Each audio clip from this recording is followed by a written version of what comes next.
प्रिय बालकी, स्वागत है आप सभी के गुरुकुल आश्रम के इस प्यारे से यूट्यूब चैनल पर। आप है क्लास 7 के मेरे प्यारे प्यारे से भाई बहन। देखिए, आप लोग जो चैप्टर पढ़ने वाले हैं, नया चैप्टर शुरू करेंगे हम, जिसका नाम होगा लाइन एंड एंगल्स। देखिए, थोड़ा सा इसमें बेसिक बात आपको आना चाहिए। क्या मैं कुछ बच्चों से सवाल हुआ कि क्या आपने छोटे क्लास में कुछ पढ़ा था कि नहीं? ज्योमेट्री आपने ज्योमेट्री पढ़ा है कि नहीं पढ़ा? नहीं पढ़ा तो भी परेशान आपको नहीं होना है। मैं आपको हर चीज जरूर बताऊंगा इसमें, जो आपके लिए जरूरी है, बेसिक है, वो आपको सब कराते चलूंगा। तो आपको परेशान बिल्कुल नहीं होना है, थोड़ा सा भी परेशान नहीं होना है। चलिए, देखिए, मैं कुछ बेसिक बातें आपको समझाता हूँ यहाँ पर। जैसे कि हम बात करते हैं, चलिए मैं कुछ स्क्रीन पर आया हूँ, आपको छोटी मोटी बातें बता दूं। इसमें आपको पता क्या क्या होना चाहिए।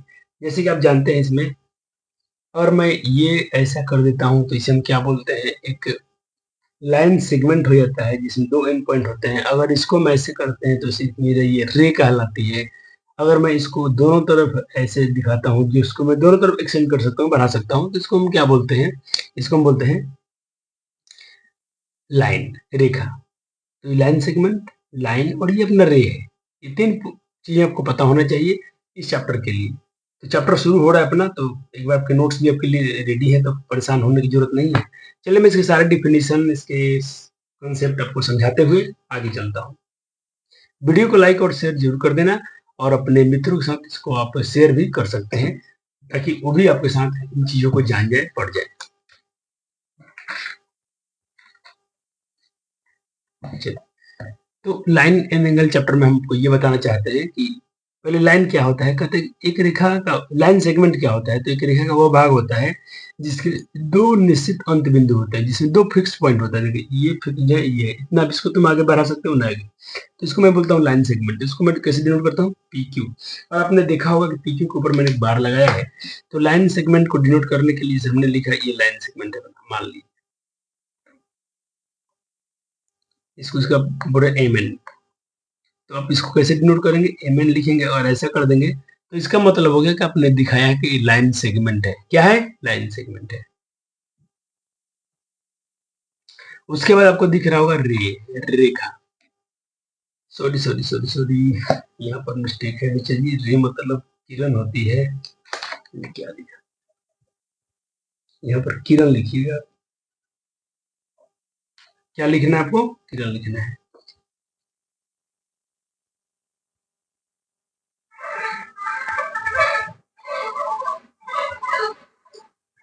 कोई बात नहीं, हो गया। इसको किरण लिखेंगे। रे, रे, रे मतलब किरण होता है।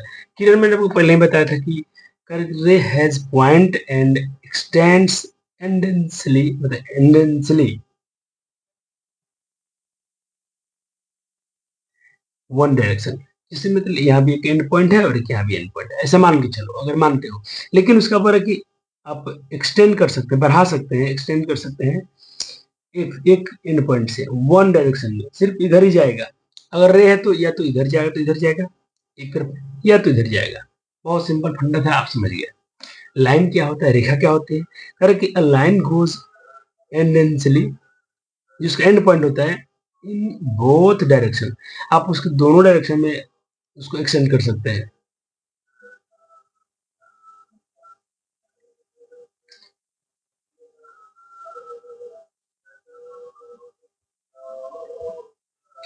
इसको आप दोनों डायरेक्शन में एक्सटेंड कर सकते हैं। आप इधर ही बढ़ा सकते हैं, इधर बढ़ा सकते हैं। रेखा वो होती है जिसमें,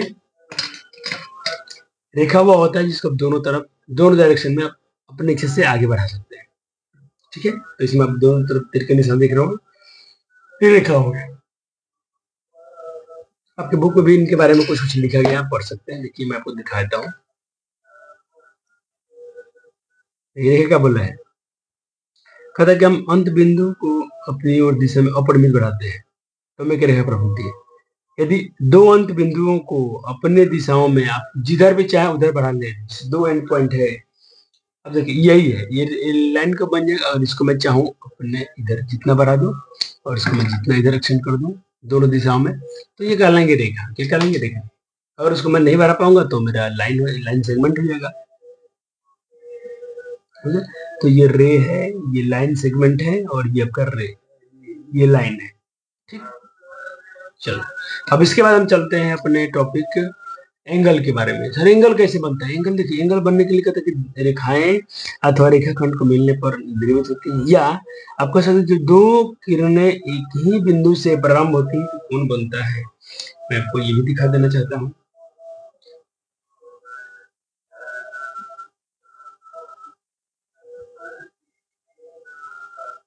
देखिए, आपको ये समझाया जा रहा है कि यहाँ पर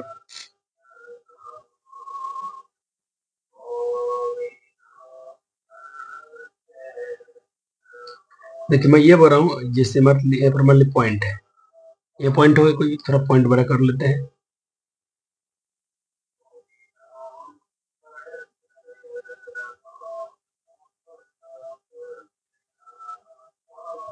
मान लीजिए पॉइंट है। अब इस पॉइंट से कहते कि एक ही पॉइंट से दो रे प्रारंभ होती है, यहाँ से दो हम रे प्रारंभ करने जा रहे हैं। देखिए, मान लीजिए एक मैं यहाँ से एक ये रे प्रारंभ हो गई, रे क्यों बढ़ रहा हूँ इसमें, देखिए एक ही दिशा में बढ़ रहा है, और दो दो रहते कलर में चेंज भी कर लेता हूँ। मान लीजिए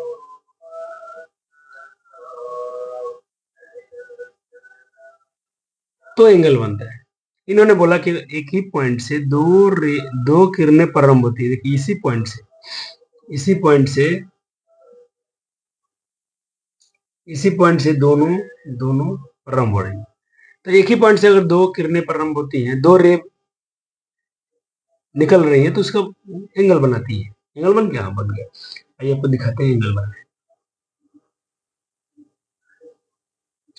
देखिएगा यहाँ पर एंगल बना हुआ।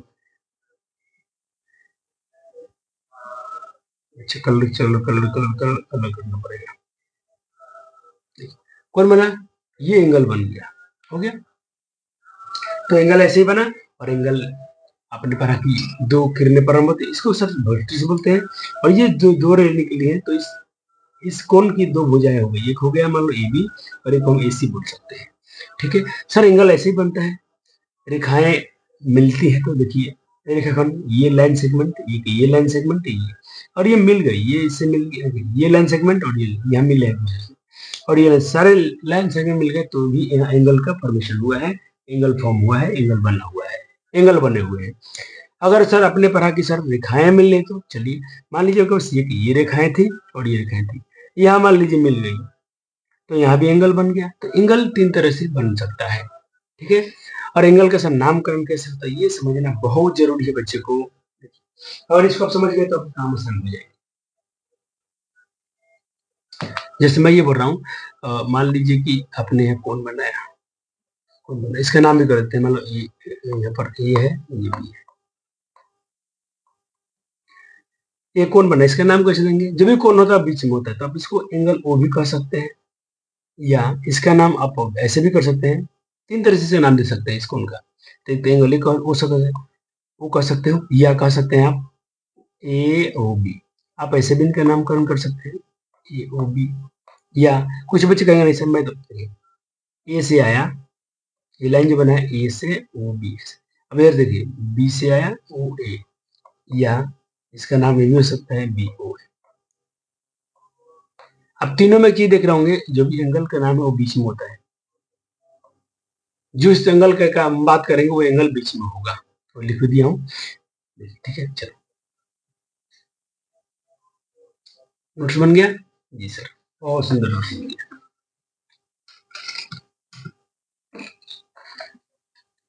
अब हम बात करेंगे, देखिए ये भी लिख दिया हूँ, जहाँ कोण बनता है वो हमेशा बीच में रहता है।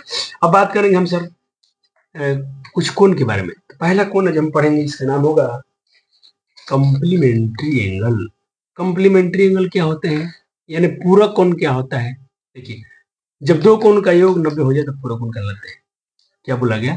जब दो कोणों का योग का माप जो होगा, जुड़ने पर 90 डिग्री हो जाएगा, तो उसे हम क्या बोलेंगे? पूरक कोण बोलेंगे। और दो एंगल जोड़ेंगे 90 होना चाहिए।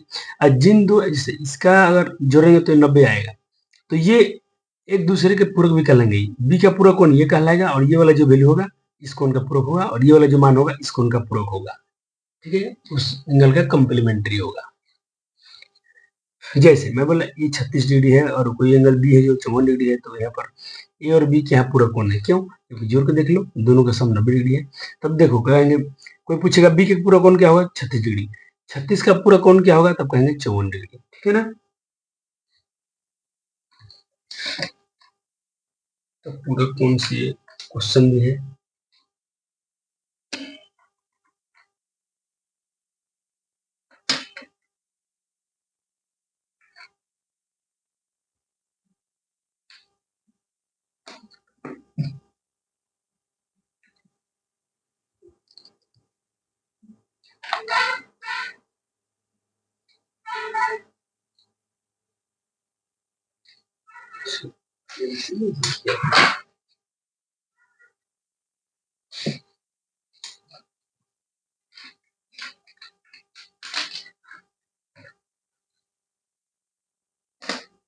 चलिए एक सेकंड में मैं थोड़ा सा पेंसिल ले लेता हूँ, थोड़ा कुछ हमें चीजें यहाँ पर मेंशन करना है।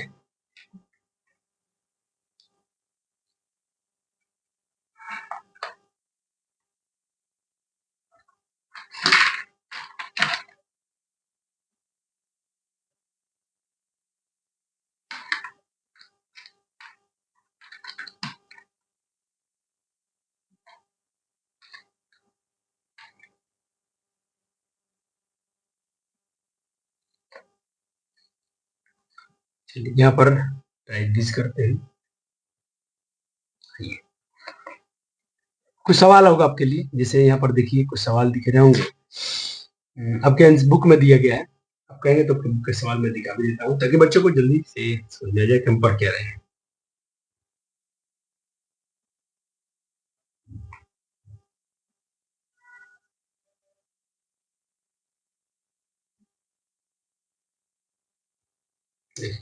ये क्वेश्चन दिया गया आपको बुक में, प्रयास करने वाला। जैसे 1 में 2 एंगल बने हुए हैं, एंगल 2 में 2 एंगल दिखाया और एंगल 3 में, और सवाल पूछे कि कौन सा युग्म जो है पूरा कौन है, कौन सा पूरक नहीं होगा, पकड़ते हैं पूरा कौन होगा। चलिए इसको देखते हैं। पहले 70 और 20 पूरा कौन है कि नहीं, तो मैंने देखा एंगल, इसको मैं क्या नाम लिख सकता हूँ, ए बी सी लिख सकता हूँ। इसको कर सकते हैं एंगल ए बी सी, और इसको मैंने क्यू बोला है तो बोल सकता हूँ पी क्यू आर। ये दोनों क्या होंगे, 90 होंगे तो पूरक है, नहीं तो नहीं है। तो ये 70 है 20 है, बिल्कुल ये 90 के इक्वल आ गया, तो हम बोल सकते हैं अतः जो ये युग्म है कौन का है, कोनों का युग्म जो है पूरक है, क्या है, पूरक कौन है। अब इस तरह ही बन जाएगा, हो गया। तो यहाँ भी देखिए 75 25 जोड़ के देखते हैं तो यहाँ पर 100 आ रहा है, 5 10 7 10, हाँ तो ये पूरा कौन नहीं, तो लिख दूंगा क्योंकि 90 के इक्वल नहीं है तो ये पूरा कौन नहीं है। अब इस तरह पर आधारित आपके प्रश्न, 2 प्रश्न आपके लिए हैं, ये होमवर्क कर लीजिएगा, एक दोनों का ऐड करके देखना। अगर 90 के इक्वल आता है तो कहिएगा ये कम्प्लीमेंट्री है, अगर नहीं हुआ तो कम्प्लीमेंट्री नहीं। हो गया, दोनों बना लीजिएगा। अब देखिए आपसे क्वेश्चन ऐसे भी कर रहे हैं ये लोग दूसरे क्वेश्चन में कि निम्नलिखित में कोनों में से प्रत्येक का पूरा कोण क्या है, माप का क्या है। 45 का पूरा कोण क्या होगा, 65 क्या होगा, 41 क्या होगा, बताइए। तो देखिए पूरा कोण क्या होगा, मान लेते हैं इसका दूसरा पूरा कोण, 2 कोण होना चाहिए, तो एक एंगल 45 है, दूसरा मैं x मान लेता हूँ, ये 90 होना चाहिए। x का वैल्यू कैसे निकलेगा, 45 प्लस में इधर आएगा तो माइनस में हो जाएगा, तो 45 आएगा। तो 45 का पूरा कोण 45 आ गया। ऐसे ही आप इसको ट्राई कर सकते हैं। तो एक तो दिया गया है, अब इसका पूरा पूछा गया तो मान सकते हैं ऐसा, तो हम इसका हल में क्या लिखेंगे, तो लिखेंगे मान लीजिए 65, और दूसरा पूरा कोण x मान लेते हैं, और ये इनका सम कितना होना चाहिए, 90 डिग्री होना चाहिए। यहाँ से x की वैल्यू कैसे निकालेंगे हम, तो 90 डिग्री, ये 65 डिग्री इधर प्लस में तो इधर के माइनस में हो जाएगा। 10 में से 5 गया 5, और इधर बचेगा 8, 8 में से 2 25 डिग्री। अर्थात 65 का जो पूरा कोण होता है कितना होता है, वो होते हैं 25 डिग्री होते हैं। कितने होते हैं, 25। आप इसको ट्राई कर लेना, ये आपका होमवर्क हो गया, और इसको भी बना दीजिएगा, ठीक है। चलिए एक सवाल ये भी आपसे पूछा गया है कि दो पूरक कोणों के मापों का अंतर, दो पूरक कोणों के मापों का अंतर जो है 12 डिग्री है, तो कोणों के माप क्या है। ये सवाल अच्छे है। देखिए तो मैं मान लेता हूँ, माना कि दो पूरक कोण x और y है, मान सकते हैं। देखिए अब बोला गया, देखो हम हम जानते हैं कि दो पूरक जो पूरक कोण जो होते हैं उनका सम कितना होता है, 90 डिग्री। अगर कोई पूरक कोण होगा तो उसका सम कितना होगा, 90 डिग्री। प्रश्न अनुसार अब हमसे बोला गया इन दोनों का अंतर जो है 12 डिग्री है। दो पूरक कोण हमने एक्स वाई माना है, उनका अंतर, अंतर बोले तो बचे डिफरेंस, डिफरेंस मतलब माइनस। चलिए 12 डिग्री। तो यहाँ से हम एक्स की वैल्यू क्या निकालेंगे, ये माइनस में इधर प्लस में हो जाएगा। मेरे पास दो इक्वेशन दिख रहा है। अब इसी इक्वेशन की मदद से हम चाहेंगे तो अपना एक्स वाई का मान पता कर लेंगे। ये वाला एक्स का जो मान देखो यहाँ पर क्या आ गया, एक्स इक्वल, आपने इक्वेशन जस्ट इसके पहले पढ़ा था। अगर इसके बाद अगर मान लीजिए एक्स इक्वल कुछ लिखा गया है तो इसका ये दर्शाता है ये एक्स इसके इक्वल है 12 प्लस वाई के, और 12 डिग्री प्लस वाई जो है एक्स के इक्वल है। तो हम यही एक्स का मान अगर यहाँ पर रख दें, यहाँ पर ये जो एक्स दिख रहा है ना, यहाँ पर पुट कर दें ये वाला वैल्यू 12 डिग्री, तो यहाँ से वाई का मान निकल जाएगा। तो समीकरण में वाई का एक्स का मान रख देते हैं। तो यहाँ पर एक्स था तो इसे जब हमने ये रख दिया, अब फिर वाई तो था ही 90, वाई वाई दो वाई 12 डिग्री प्लस में था तो माइनस में हो जाएगा। घटेगा 78, काट देना 2 3 6, ये 39 डिग्री में घटेगा। तो एक पूरा कोण आपका 39 आ गया, दूसरा तो आराम से निकाल सकते हैं। लेकिन हम चलो समीकरण 2 में एक्स का वाई का मान रख देते हैं। एक्स के मान में जैसे निकल जाएगा, तो यहाँ पर क्या था 12 प्लस वाई 12 डिग्री, वाई का मान है 39 डिग्री, और दोनों कट करते हैं तो 9 2 11 3 1 4 1 5 51 डिग्री। तो दो पूरा कोण क्या आ गया 39 और 51। अब चेक कर लेना इन दोनों का अंतर भी 12 होगा। 11 में से 9 गए 2, 4 में से 3 गए 1, इनका अंतर 12 आएगा। तो ये मैथमेटिक्स में जादू है, आप कोई चीज को पता भी कर सकते हैं। अब हम दूसरा ये पढ़ेंगे अपना सप्लीमेंट्री एंगल के बारे में। कंप्लीमेंट्री एंगल क्या था, दो कोणों का योग क्या था, दो कोणों का योग क्या था 90 था। लेकिन हम बात करेंगे दो कोणों का योग कितना हो जाए। लाइटिंग सही करने में चाहिए के लिए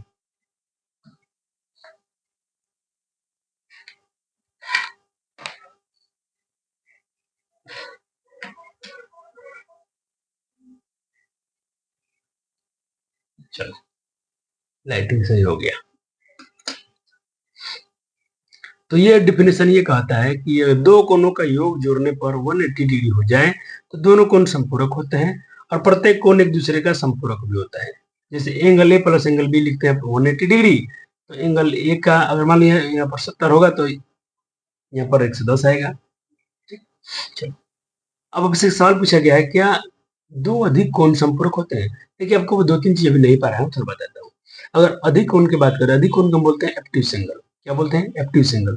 एप्टिव एंगल क्या होता है, जो एप्टिव एंगल होता है जो 90 से अधिक होता है और 180 से कम होता है।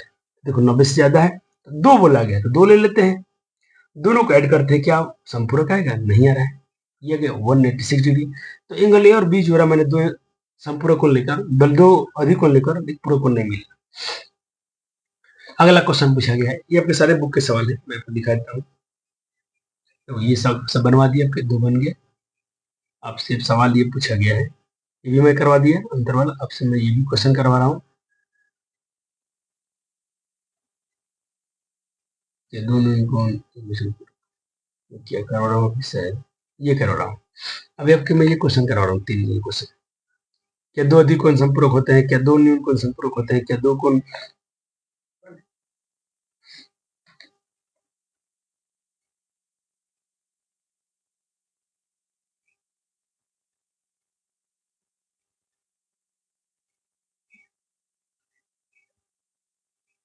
हो गया। चलिए अगला क्वेश्चन है उस बुक में कि दो न्यून कोण संपूरक हो सकते हैं, ये देखते हैं। तो न्यून कोण का मतलब होता है लेस देन 90 डिग्री। अगर 41 90 से कोई भी कोण कम है तो उसको हम संपूरक बोलते हैं। दो लेना है तो दोनों का संचलन 90 होने से कम होना चाहिए। दो न्यून कोण बोले तो 90 से कम।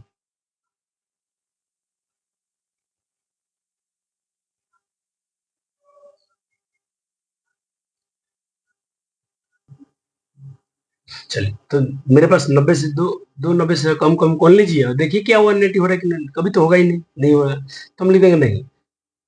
एक उनमें एक और सवाल पूछा गया था कि क्या दो समकोण संपूरक हो सकते हैं, can two right angles be supplementary. तो हाँ, समकोण मतलब 90 होता है, तो दो समकोण लेते हैं तो 90 90 बिल्कुल 180 हो जाता है, ये होता है। अच्छा आपसे एक सवाल ये छूट रहा है मेरा सर, मैंने आपको ये क्वेश्चन तो करा दिया लेकिन मेरे ये सवाल छूटे। देखिए आपको ये क्वेश्चन में करा दिया सारे, ये सारे क्वेश्चन करा दिए आपके, ये भी कर लिया आपने। ओके, आपने ये भी क्वेश्चन भी कर लिए, आपने ये भी चर्चा वाला क्वेश्चन कर लिए तीन। लेकिन क्वेश्चन छूट क्या रहा है, क्वेश्चन छूट रहा है ऊपर वाले 3 क्वेश्चन। तो क्या ये मैं आपको होमवर्क में दे सकता हूँ? देखिए सवाल समझाता हूँ। क्या 2 न्यून कोण एक दूसरे के पूरक हो सकते हैं? न्यून कोण बोले तो बच्चा ये देखिए पूरक तो कभी नहीं, असंभव है। पूरक कोण मतलब होता है जोड़ने पर ही 90 होना चाहिए। हो सकता है दो न्यून कोण एक दूसरे के पूरक हो सकते हैं, हो सकते हैं, क्योंकि पूरक कोण मतलब होता है 90 से कम। तो 90 से कम हम कुछ भी ले सकते हैं।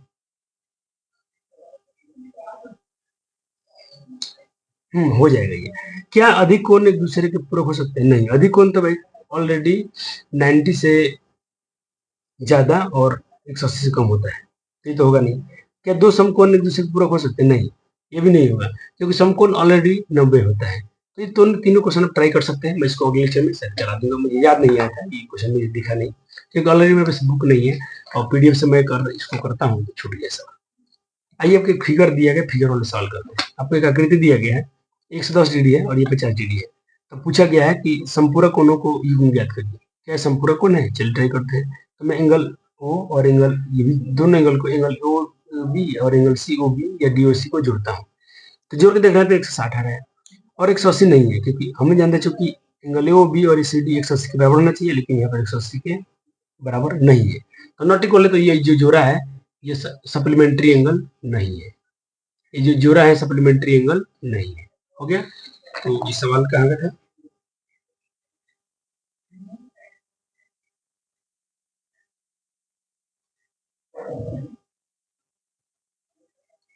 ये 5.7 में मैंने ये क्वेश्चन कर दिया, एक नंबर कर लिया। अब आप दो को ट्राई कीजिए कि ये संपूरक है कि नहीं। हो गया? दूसरा भी ट्राई कीजिए और तीसरा चौथा, 4 क्वेश्चन है, चारों को ट्राई करना। ठीक है, चारों क्वेश्चन को ट्राई करना। तो मैं चारों क्वेश्चन लिख दिया हूँ। सेकेंड होमवर्क में दे दिया आपको, सेकेंड होमवर्क में दिखाया पहले। सेकेंड वाला क्वेश्चन कौन है? ये वाला है। आपको देखना है ये सप्लीमेंट्री एंगल है कि नहीं। थर्ड नंबर क्वेश्चन लिख दिया हूँ, बना भी दिया हूँ। और 4 नंबर क्वेश्चन फिर होमवर्क में है। सर क्वेश्चन कहाँ है? देखिए आपके पास बुक होगा, नहीं हो तो पीडीएफ में देख लीजिए। ये रहा सवाल 1 2 और ये रहा क्वेश्चन नंबर 3 और 4। 2 क्वेश्चन मैं सॉल्व किया हूँ, 2 आपके लिए छोड़ दिया गया है, कर लीजिएगा। चलिए अब आते हैं आपके इसमें के आपके बुक का 2 नंबर क्वेश्चन देखते हैं। बोला गया है कि निम्नलिखित कोणों में से प्रत्येक संपूरक कोण का माप क्या होगा। इसका संपूरक कोण का माप क्या होगा, इसका क्या होगा। इसमें से मैं एक क्वेश्चन कर देता हूँ, 4 क्वेश्चन है, आप बना लीजिएगा। जैसे पूछा गया है हमसे 100 का संपूरक कोण क्या था। माना कि 100 का संपूरक कोण, 100 का दूसरा संपूरक कोण जो है x मान लेते हैं, और ये हमको प्रॉपर्टी पता है कि दो संपूरक कोण है तो उनका सम 180 होगा। दो संपूरक कोण इनका सम कितना होगा? 180 होगा। तो 180 x बार करेंगे 100 माइनस होगा, तो 100 का संपूरक कोण 80 होगा। ठीक है, चलो इसी तरह आप 90 का बना लीजिए, तो 90 का तो 90 का ही आएगा।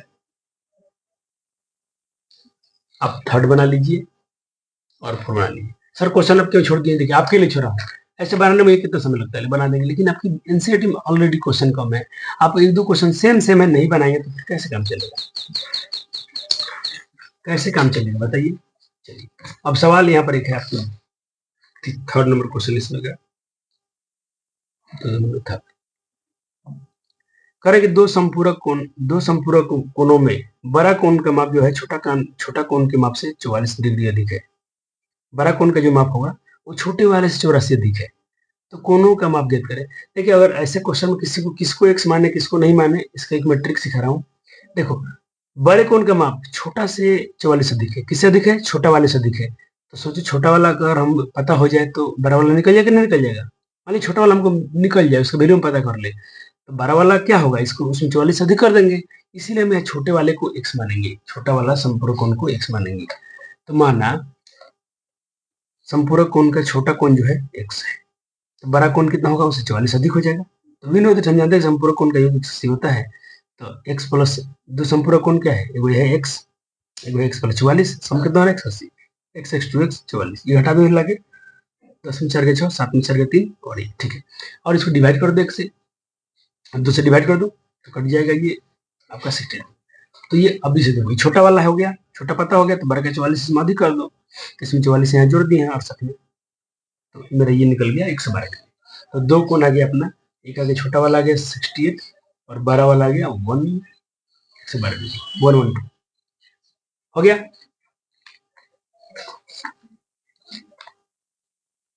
चलो अब क्या है इसके आगे, अब आके इसके आगे तो प्रश्नावली है, ये प्रश्नावली सवाल लिखते हैं।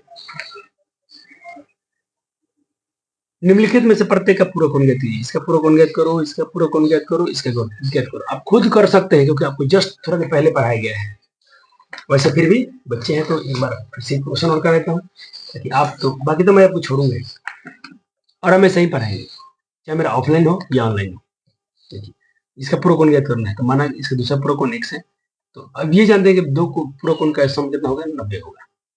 तो x बाहर कर दो, ये 20 इधर घट जाएगा, 70 आएगा। अतः 20 का पूरा कोण 70 होगा। अब आप इसको बना लीजिए और आप इसको भी बना सकते हैं। हो गया। चलो अब दो में आइए। दो में क्या है सर, एक में 3 क्वेश्चन था तो बच्चों ने बना ही लिया होगा। अब दो में आइए और क्लास में दीदी रहेंगी आपकी तो बिल्कुल आपको सपोर्ट करेंगी, पूछिएगा डाउट आपको सॉल्व कर देंगी। ठीक है। निम्नलिखित में निम्नलिखित कोणों में प्रत्येक का संपूरक कोण एंगल, इसका संपूरक, इसका सप्लीमेंट्री एंगल, इसका 87 का सप्लीमेंट्री क्या होता है, 154 का सप्लीमेंट्री एंगल क्या होता है पता करना है। बिल्कुल ऐसे ही बनेगा, प्रॉपर्टी से आपको पता है। माना 105 का दूसरा संपूरक कोण x है। अभी याद है दोनों संपूरक कोण का सम 180 होना चाहिए। घटा लो इसको, 10 में से 5 गया 5, यहाँ 7 में से 7, ये तो खत्म ही हो गया। तो ये हो गया। आप इस तरह आप चाहेंगे तो, चाहेंगे नहीं बनाना ही पड़ेगा, कोई आपके पास ऑप्शन ही नहीं बच रहा है, तो मैं तो छोड़ के जा रहा हूँ और आप बना ही सकते हैं, बनाना ही पड़ेगा। तो आप इसको बना लीजिएगा। हो गया, 3 क्वेश्चन था। अब देखिए कोनों के युग्म में प्रत्येक में से पूरक का संपूरक कोण को पहचान करो।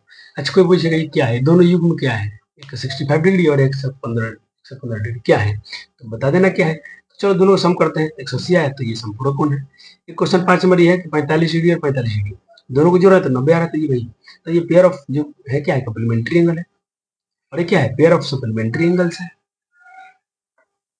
अब ऐसे ही पेयर पेयर आपको दिया गया सर, क्वेश्चन ये रहा क्वेश्चन। अब 3 नंबर की बात कर रहे थे। हो गया, सारे बना लीजिए 3 में का, 3 में का सारे बना लीजिए और 4 नंबर भी क्वेश्चन आप नोट कीजिए। 3 में के सारे बनाने पड़ेंगे, बिल्कुल आपको बनाना पड़ेगा क्योंकि इधर भी होमवर्क छोड़ दिया गया है।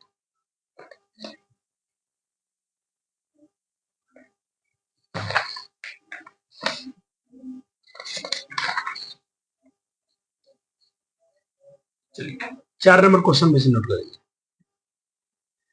एक ऐसा कोण ज्ञात कीजिए जो अपने पूरक के समान हो। पूरक के समान मतलब दोनों समान होगा, तो चलो दोनों को x मान लेते हैं। तो माना दो बराबर कोण जो है x है, दो बराबर पूरा कोण x है, दोनों पूरा कोण है। तो पूरा कोण हम जानते हैं कि sum of complementary angles is 90 degree, संपूरक कोण का योग 90 होता है, दोनों एक दूसरे के बराबर है, तो x माना गया है तो बस ये वैल्यू आ गया, यानी वो 45 हो सकते हैं। ऐसा ही क्वेश्चन पूछा गया है, ऐसा कोण ज्ञात कीजिए जो अपने संपूरक के समान हो। बिल्कुल अब बना के देखे बन जाएगा, संपूरक वाला प्रॉपर्टी लगा देते हैं। तो माना दो संपूरक कोण क्या है, y है या x है मान लीजिएगा। तो अब जानते हैं कि दो संपूरक कोण का योग कितना होता है, 180 होता है। जैसे y का मान कितना आएगा, 90 आएगा, 90 में हो जाएंगे। सर 4-5 तो करा दिए, बाकी तो बाकी मैं कराऊंगा अगले लेक्चर में। ये मेरा पहला लेक्चर था जिसमें इंट्रोडक्शन था, मैंने बहुत सारे क्वेश्चन सॉल्व भी कर दिए और मैं आपको ये भी कहता हूँ कि आप इसके सारे क्वेश्चन ट्राई कर सकते हैं। चलो 5 तो करा ही दिया हूँ, 6 एक बार सॉल्व देख लेना, हो जाता है तो अच्छी बात है, नहीं होता तो सर आ ही रहेगा लेक्चर में आपके लिए। एक बार वीडियो को लाइक और शेयर जरूर करना, अपने मित्रों से जरूर शेयर कर देना ताकि मुझे भी अच्छा लगे, बच्चे ज़्यादा देखेंगे मुझे अच्छी खुशी मिलेगी, ताकि हमें लगता है चलो बच्चों के लिए मैं मैक्सिमम काम करूँ, बच्चों को पसंद आ रहा है। एक बार अपना सब लोग ऑफलाइन जितने छात्र हैं अपने कमेंट्स में नाम भी मेंशन कीजिएगा। चलिए थैंक यू, धन्यवाद।